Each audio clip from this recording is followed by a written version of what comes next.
we are not just at the home stretch, we're at that place in the 100-yard dash where we're about to thrust out our chest, so we hit the tape first. And we are in a session called What We Learned, and the last of our 2 sessions here. This one is slightly more formal than the last. The last one is meant to be more of a dialogue about what your takeaways, what your individual takeaways were. But we're certainly excited to have you all here. I hope most of you are here this morning to hear comments from Chief of the Forest Service, Vicki Christensen. And we're certainly glad that you're here with us as we wrap up what's been an incredible week here on the National Wilderness Skills Institute. Risa this morning asked you all to be considering some questions, and hopefully some of you considering being willing to come on mic and share some of your answers to these questions. And again, what connections you made this week? Did you have any big aha moments this week? Is there anything you learned this week that you'll bring back to your workplace, to your unit, to your organization, and how you're going to implement those? And we'd like to know what we need to do differently and better. And probably in our second session this afternoon, again, which will be much more informal, we may even think about what does this look like in the future when we go back to in-person trainings.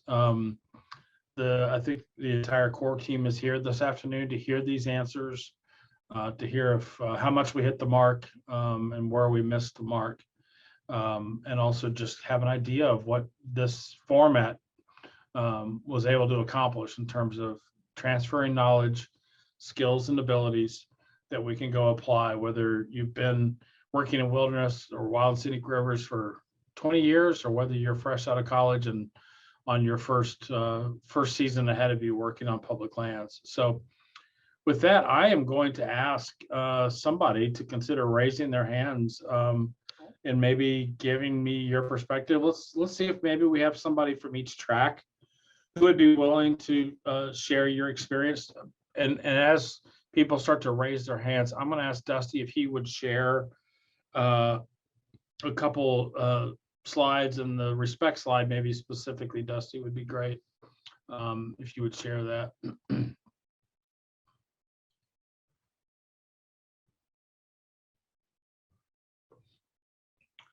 So as we evolve from this session to the very last session, we're going to have a chance for us to maybe not so much just see our talking heads of the core team or the instructor cadre, but all of you all. And as we do that, let's remember this acronym: respect, responsibility, explore, space, people, expression, confidentiality, and time. It's very, very important that we respect all viewpoints, that we listen, maybe don't feel compelled to react, but just listen to somebody's perspective. And then feel free to share your own, but let's do all of that with this respect in mind. And so with that in mind, I'm going to look and see if anybody has raised their hands, which you can find under reactions, raise hand. So at your bottom menu, reaction, raise hand, and it'll pop up on my screen for me that that you are willing to speak out. So let's see if we can hear from somebody who is in the visitor use management, something that has certainly become an accelerating problem, maybe not problem, opportunity that needs new solutions, particularly since COVID and since the rush to spend more time outdoors in wild places. And I'm curious what maybe somebody would do a little report out from the visitor use management track. And if you don't start raising your hands, I'm going to start calling on people. That's just fair warning. Would somebody from visitor use management be willing to talk?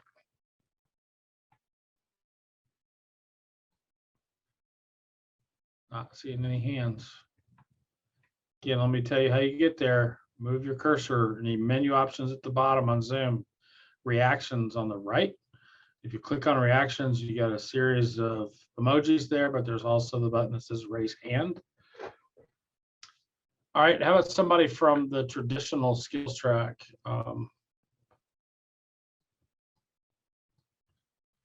And again, I'm going to start calling on people. And then this is the track I was in all week. So there are people I know that were in a lot of those courses that I'm going to call on if you don't raise your hand. And Bill, I see 2 hands. I see Risa's hand is up. Hands. So I think Risa's hand's first. So go ahead, Risa.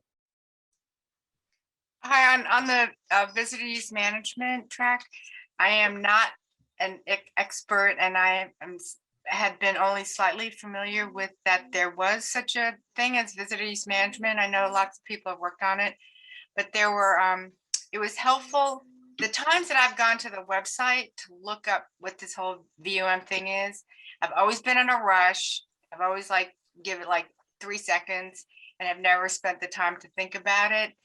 And Katie Nelson was a particularly valuable instructor to me because she walked people through it and she gave people the background on where it had come from. And it's still, if you're a planner type person, it's like gold, gold, silver, and bronze.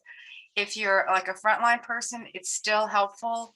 And she put it in the context of how this affects me and what you do with it. So I think for me, the biggest benefit this week on the whole visitor use management thing was spending time with it and, listening to it, because I'm not organized enough or disciplined enough to go through it on my own. It's really valuable. Hey, Bill, you're on mute. Thank you, Risa. I'm being told that I guess my instructions on how you find raise your hand is wrong. It's the iPad. Thank you, Pete, for sharing that with me. Let's go to Nathan. Did you put your hand down? Or was it Nathan that had their hand up? Yeah, that was me. Yeah, great. Thanks, Nathan. I've done cross-cut training in the past, both with Tidewater and I've done it with the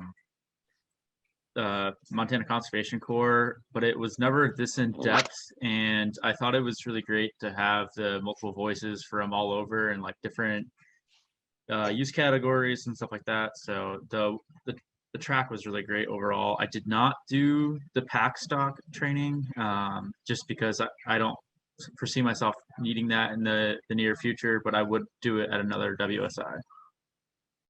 Thanks, Nathan. And I'm glad I as one of the teachers, I thought it was great to have multiple voices teaching that class, and it wasn't just different voices, but actually I think we each had sort of our own style too. So how about Jimmy? Let's hear from you, buddy. Hey, I don't want to force us to jump around, but I thought it might help with a discussion just to kind of refresh on what we covered in a track, for example. And so I was heavily engaged in the visitor use management track all week. We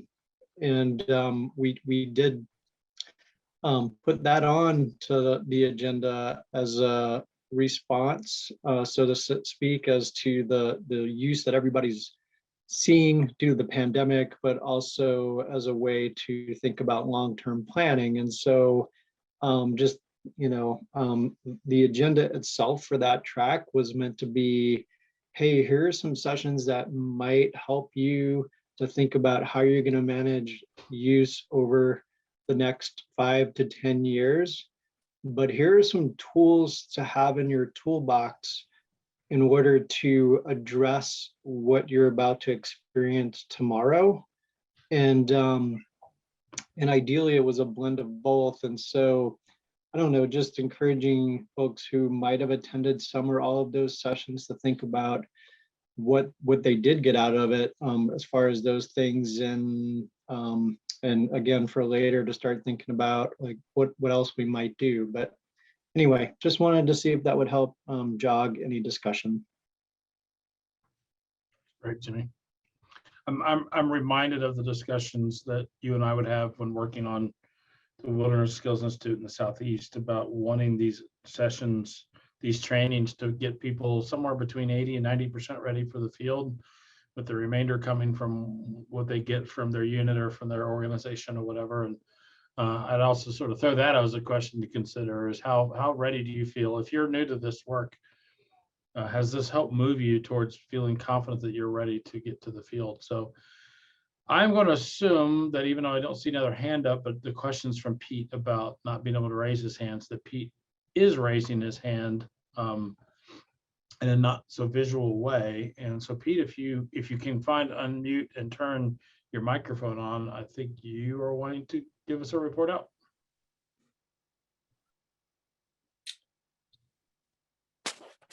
Well, nothing like getting put on the spot. Well, that's what I thought you were. I thought you were looking for raise your hand, so I thought you were wanting to give us a report out. No, I finally got tired of cussing every time people referred to the bottom of the screen when, at least on my pad, everything's up top. And I guess to try to make that a positive, it's just to recognize that everybody's coming at this using different types of devices and coming with different levels of proficiency on their devices. And I'd be shocked if I'm the only person who's stymied whenever anybody all week has been saying, go to the bottom of the screen and do this, because it just ain't applicable. Very minor point from just an old retired guy. Well, thanks for that, Pete. And that's a good point of And since I'm an old retired guy, I'll add this. The core team will see it in my evaluation, but some of us old retired guys need more than 10 minutes between sessions, and value a midday break, even if it doesn't correspond to normal lunchtime. So I was fairly worn out a couple of days and realized it was partly due to not having time to go outside or to blink despite the safety encouragements. I get that there's a lot of stuff, but maybe 15 minutes between sessions and a 45-minute break midday would help everybody's energy level towards the end of the day and the end of the week. good feedback. Thank you, Pete. I see several people in comments agreeing with you. That's a really good feedback. And just anticipating that people would probably skip a session or two as a way to do that was short-sighted on maybe our planning part. And Mike, I see your comment about not having phone audio available for one of the, I guess it was the trail management objective session, didn't have phone audio. So there should have been a dial-up number, but that clearly didn't work. So obviously we're fighting our way through some of these technology issues. So we'll call this segment the technology issues segment. So we'd love somebody else to raise their hand, give us a report out. Maybe somebody that was in the Wild Scenic Rivers track. Would love to hear what you learned. Do you have any aha moments? Maybe some connections that you made this week?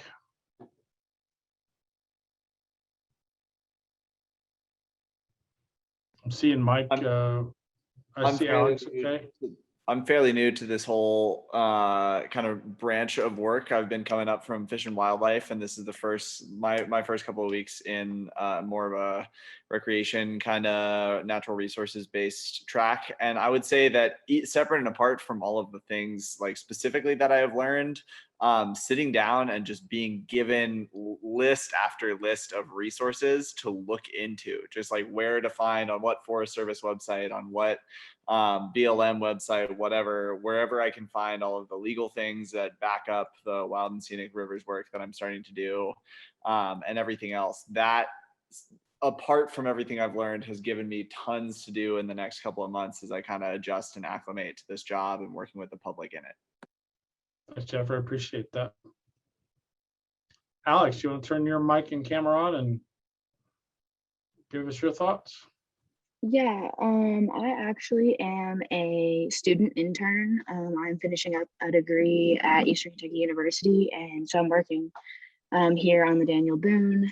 And just from my perspective, like as a student or as someone who's like not necessarily in the field yet, but is getting there, maybe like a track, I think I saw it in the chat for like a basics, like just a standard like basics, intro to the basics of, the Wilderness Act, this, that, and, just kind of the basic things there. Just for people who are like volunteers or who don't really have any prior knowledge, but also want to get as much out of this as they can without feeling super overwhelmed. That's helpful. Yeah, and you're right. There's some other comments to that effect in the chat. We've often at Skills Institutes had tracks we would call Wilderness 101 and Wilderness 201, and 101 was always geared around maybe somebody who didn't even know what the word wilderness meant in terms of capital W wilderness when they got there. And so that's good feedback, Alex. Thank you. Anything else you want to add to that? Nope, that's it. Thanks. Appreciate it. Hey, Bill, I'm going to turn off the screen share so that folks can see each other a little better. Okay, great. You're assuming that I can remember what the questions were without seeing them in front of me, but that's okay. I can post them in the chat. No, I'm good. No, I'm just kidding. I'm good.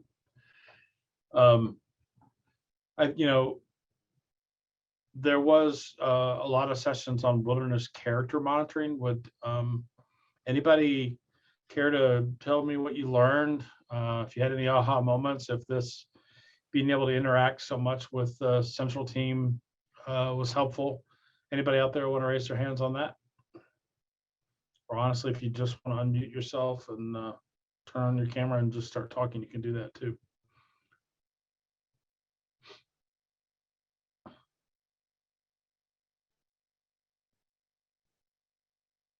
Okay. Well, we had some conversations around wilderness stewardship performance as well. And again, we sort of set these tracks up a little bit differently than sort of beginner and advanced. And so there were things that could really kind of fit in either category. But in general, thoughts and comments. Do we have any more other technology feedback? Stephen Wood, go ahead. Yeah, I kind of bounced around a little bit actually between the Wilderness 1 and 2 and even some of the traditional skills ones. And I thought having that variety was really valuable. It gave me a chance to really kind of re-energize myself, going to a different field, like going, if I was a little tired of the in-depth data entry, I could go over to a traditional skills one. And that, just think about wilderness, like out in the field as we're sitting here. And that really helped out a lot. And plus the traditional skills is something I need more of experience in. But I really loved the general overview of the WSP. I've been doing lots of WCM work for the past year or so, and having the in-depth, detailed kind of nitty-gritties, it can get kind of dry sometimes, as you're sitting there, but it's so important. And having that overview to see what the work, the specific work I'm doing is part of, the greater big thing. And I thought that was really valuable to see the individual WSP elements detailed, and to be honest with you, like I didn't even know fire was a major portion of it. And so when I saw that at the very beginning, I was like, oh, and it was really wonderful to have that detailed overview. Thanks, Stephen. Appreciate that. Nathan, you got some more for us. Yeah, this came up during our regional breakout earlier this week, but having more time built in for networking and actually like having maybe like a happy hour that's a little bit more open to that. I'm a student and I'm not currently working for an agency, and I volunteer with a group, but a partner. But I thought it would be nice to have more time to talk with people, so I can try to find some more people in the field that maybe I'm interested in trying to like mentor with or stuff like that. Good feedback. Thanks, Nathan. Hey, Mike, Hurt, go ahead and turn your mic and camera on and give us your report out. I either missed your hand or it went away for some reason on the Wild Scenic River considerations. If you don't mind. Yeah, Mike. thank you. Kai Allen, I remember meeting, he gave us a session about 10 years ago at the very first of the sessions, the Ranger Academies I attended, and I was very happy to see him back. I've served as a wilderness resource advisor on several fires, and his presentation on wild and scenic rivers resources was extremely useful to me, and that I thank you very much for getting him to do that. He's a great presenter. Okay. Thank you for that feedback.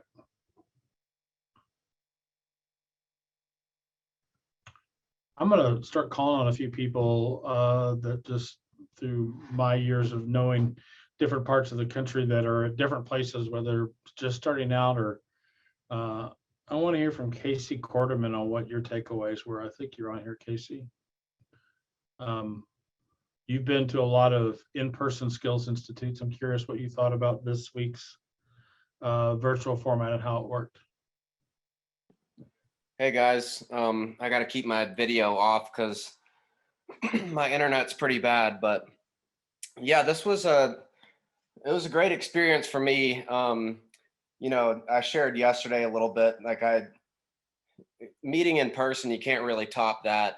The WSIs that I've been to in the past at the Cradle of Forestry on the Pisgah Ranger District, they're pretty special because we get to know so many people on such a cool level that are like-minded and working in the same areas. But I will say that this week has been, it's been really smooth. I'm not the most computer savvy guy, but everything has really been smooth. Everything's worked out great, and I've learned a lot, and it's been a great plan B rather than meeting in person. So yeah, it's always good to do something like this at the beginning of each field season and just get stoked on protecting these beautiful places that we work in.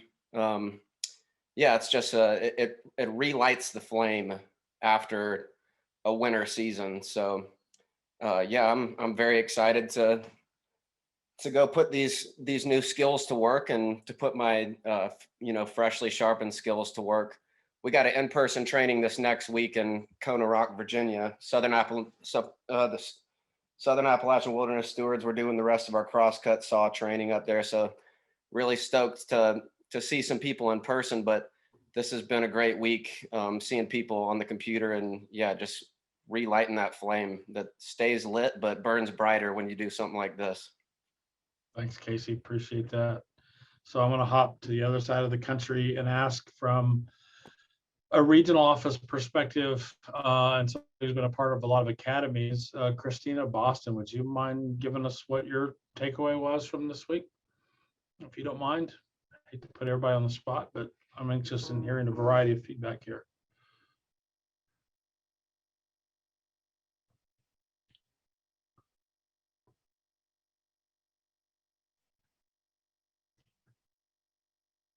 Oh, I'm going to hop to instructor feedback, somebody who was on the agenda a lot and had to cover a lot of ground, and who we heard from this morning, Coulter.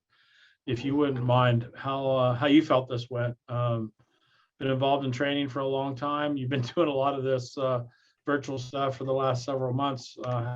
What's your feedback on that, on this Skills Institute? Yeah. First, I was so impressed by so many of our participants. I think I helped with, I presented and co-presented in 7 sessions. And I was so impressed by the willingness for people to speak up and roll with the technology stuff. I've gotten pretty comfortable with that this spring because I was a facilitator for online training all spring. But I know that not everybody's at that place. And so I think as an instructor, you always have to, or a facilitator, you always have to be patient and, think that there's people who are just still composing their thoughts. Normally you can read that in an audience when you're in person, right? You can see the wheels spinning, but it's hard to see the wheels spinning when people don't have their cameras on and they're a tiny little dot. So anyways, I was so appreciative as an instructor for people who were willing to raise their hand and speak up. And I think that what I'd like for some takeaway for both instructors and for students in future virtual sessions is that everyone benefits from when someone does share their thoughts when you're invited to. And that makes for a better learning environment. So just tuck that away. Like if you're willing to speak up and share a thought, someone else benefits from that. And then hopefully someone else will speak up and share their thought and benefit from you will benefit from that. So it's sort of reciprocal. So I just wanted to express appreciation for so many of the students who did commit and speak up and share a thought, even if it felt a little different for them from was in normal in person for them. Let's see here. What was another thought I had? It was for me, I had the pleasure of reconnecting with some people that I worked with years ago that I haven't seen or spoken to in a very long time. And they just showed up in some of the sessions I was teaching. And what a pleasure, right? That actually happened because of a national scale thing, you know? Right. And I'm wondering if anybody else had a similar experience. Like, so, you know, there's a comment about, you know, limited abilities to network. But I will agree. But for me, I got to network with people that I wouldn't have if we were in person, because one of those people is in Southern California now. Another person that I used to work with is in Alaska, and we got to be at the same session this week. And so that was a pleasure for me to see some of those people and hear what they're up to and where they're going. And so that was a fun experience. I might have a few more thoughts for you in a little bit, Bill, but I see there's some hands up. So Sure. I'll Yep. stand Thanks, back for a Melissa. little bit. Appreciate it. Hey, Nick, how about turning on your mic and camera?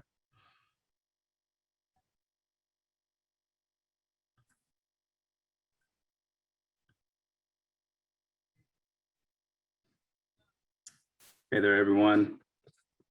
Everyone hear me? Nick? Yep.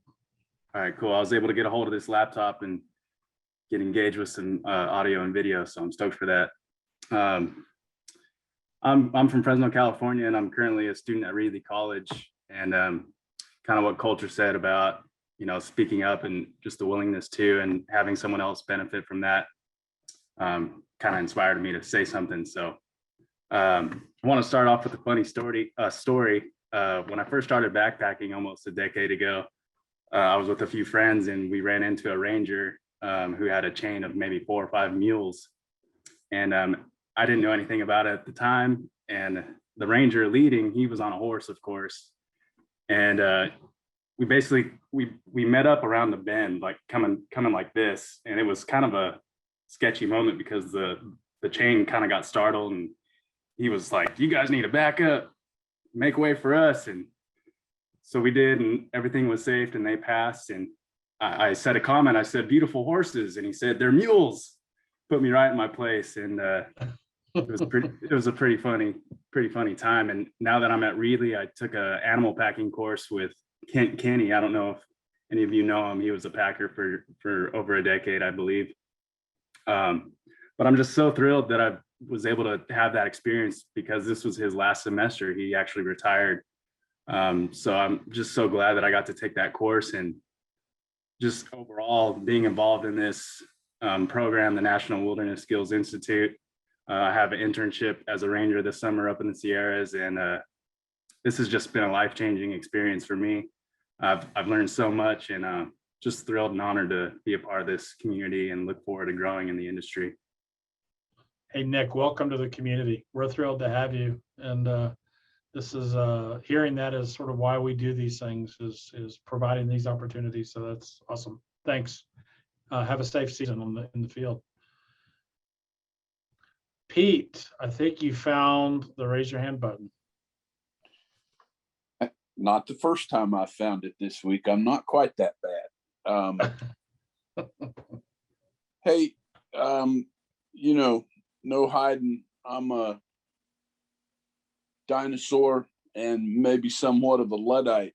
I've been to a lot of in-person conferences in my time. And, you know, one of the things at the end, you know, it's a good experience if you reflect back and you realize I didn't get to do all of the things I wanted to do. I didn't get to go to all of the sessions that I wanted to go to. You know, it's kind of a bummer if you go to a multiple day in-person institute or academy or conference and you look at the program and go, man, there's just not much on day 3 in the afternoon that I care about, but here I am. And that certainly did never happen to me this week. Struggled a lot with picking between multiple courses. And I think there were only 3 time slots when I had a clear favorite. It was always, man, there's at least 2, sometimes 3, maybe 4 different sessions that I want to clone myself 3 times and participate in concurrently. And to me, it's always better to be there live, even if it can't be in person. So was particularly appreciative of the efforts of folks to be live. And I'll say that about the chief. I have seen a bunch of the chief's recorded videos and definitely felt more of a connection with her today than I ever have in the past. Thanks. Good problem to have. Looking forward to accessing the recordings when they're available. Yeah. Thanks, Pete. Great feedback. Keegan, I just want to acknowledge, I see your feedback in the chat box, which has to do with feedback in the chat box versus turning on microphones and cameras. And that's message heard loud and clear. And as somebody who had to facilitate a lot of meetings, I probably did put too much emphasis on people speaking up versus just sharing their comments in a chat box. So Keegan, thank you for that feedback. Sarah, can have you speak up here. Thank you. Yeah, hi everyone. Huge thank you for putting on this week. I have a little bit of a list that I wrote down for feedback, but I thought as somebody coming into a permanent position pretty soon in the agency, there was a good mix of skills, like field skills and management skills. So like particularly I did like the packing, making field contacts courses, WSP, visitor use management, which I think are all very relevant. And you guys also kept it really relevant, and I think with the current topics of the times, so like doing the native land acknowledgement, I thought that was awesome, and that is something that I'm actually going to try to put into the reports that I'm writing right now. And I liked not having a complete full day of sessions because there was so much food for thought. Going 8 to 5 might have been a little bit tricky if there were more sessions. And like other people said, you know, maybe a little bit of a lunch break towards the center would have been a little bit better. That's why I hadn't raised my hand earlier, is because I was eating lunch. Yeah. And I honestly would like to continue some sort of virtual format because I know that some people don't have funding or can't travel. And so I think having that option to have a wider audience would be really great in the future. Like I'd love to go in person, but it's going to be totally up to the funding of my forest for that to happen. Sure. But I also really enjoyed the regional breakouts, getting to know some new people and connecting with another resource assistant. And hopefully, fingers crossed, we're going to get to do a field day together in the next couple of weeks. So I think just great job overall, guys. Thanks, Sarah. That's great. Yeah, it's interesting to think about our challenges. I would say we had to default to a 5-hour window because we were trying to actually accommodate a lot of time zones. So that's what happens when you have a national job. And therefore, with compressed down to 5 hours from a 7 or 8 hour day meant maybe we didn't do a good job of thinking about a break in the middle of wherever you are in your day. So speaking of the National Boulder Skills Institute, do we have any of our international participants that are in the room that would like to tell us what your experience was like as somebody as part of our international audience? It was we had several folks sign up internationally. Anybody who would be willing to share their experience if you're in the room? Okay. looking for other hands or other comments. I'm looking through the chat box real quick. I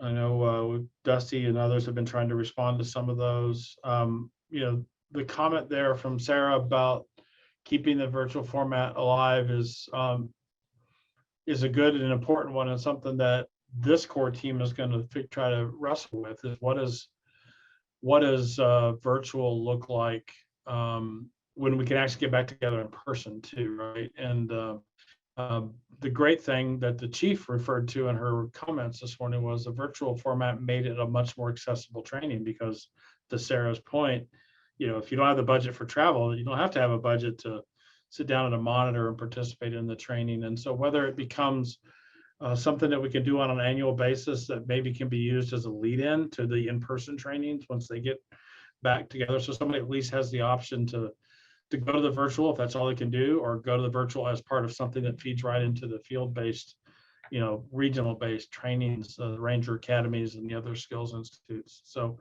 Dusty, can't wait to hear from you what you got, buddy. To Reese's note that the time zone differences in international might be a little off, but I don't know if folks caught it in the chat while the chief was speaking, but our folks, I think some of our folks from Jordan made a comment. They said, thanks for making registration open to a broad audience. The participants from Jordan are using this event for inspiration for developing a similar training for protected area managers from across the Middle East for professional development and networking. Thanks to the U.S. Forest Service International Programs for connecting this event with the Royal Society for the Conservation of Nature in the Hashemite Kingdom of Jordan. Wow. That's a great feedback. Thank you for sharing that, Dusty. That's fantastic. Looking for, I'm seeing some thumbs up and some hands now. Dusty, that's your hand, so I'll lower that hand.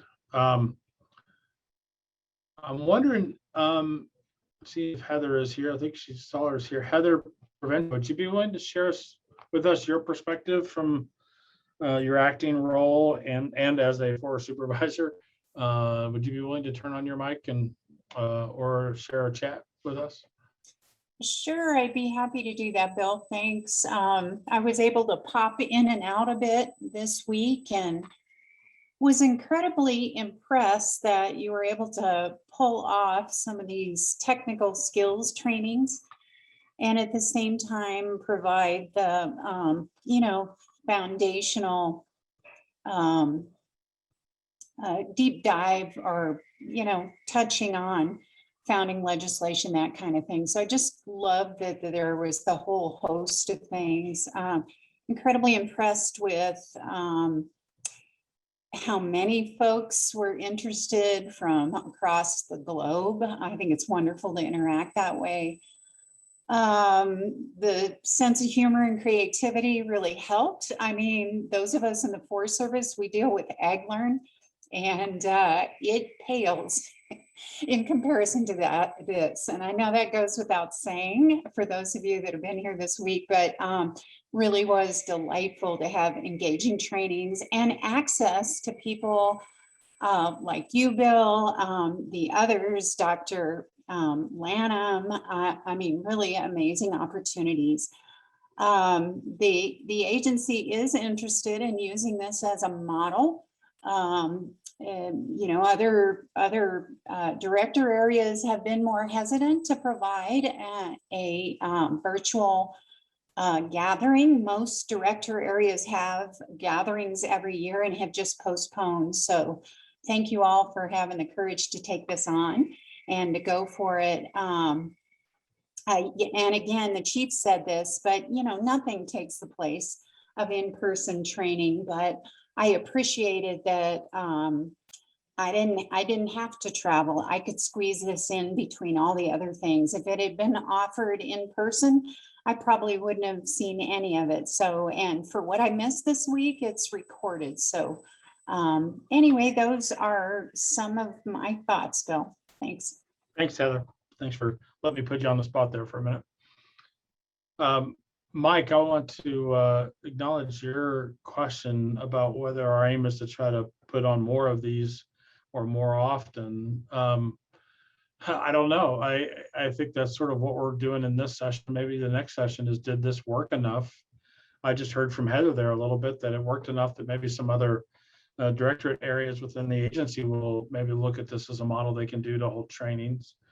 And she didn't allude to this at all. What I do hope is it doesn't become a substitute for in-person, but it certainly is a more accessible training platform for folks to be able to attend, whether those are budget constraints or other constraints. And so do we have these virtual learning platforms for our wilderness and wild scenic river communities on a regular basis, whether that means quarterly or something like that, or annually or semi-annually, is a question we're wanting to resolve and think about is where the capacity comes from to put those on. You know, I will tell you as a member of the core team, this was no small endeavor on behalf of the core team. There's a lot of work that went into this, but yeah, to think about that is what we're trying to do here today, and what I think we'll be doing in the weeks to come is, did it work, and can we move forward with this platform in future trainings on a national level? Eloise, I see your hand up. Hi there. Yes, my name is Eloise, and I'm trying to turn on my video. We'll see if it works. Great. But I just started working with the Forest Service in Tongass National Forest, and I've been here for like a couple weeks, and my mind is blown every single day. And I feel really grateful that this training happened within my first few weeks here, because now I feel like my toolbox is really full to like actually go out and do wilderness work. So thank you all for contributing all of your knowledge. My brain definitely exploded multiple times. In a good way, right? In a good way. In a very good way.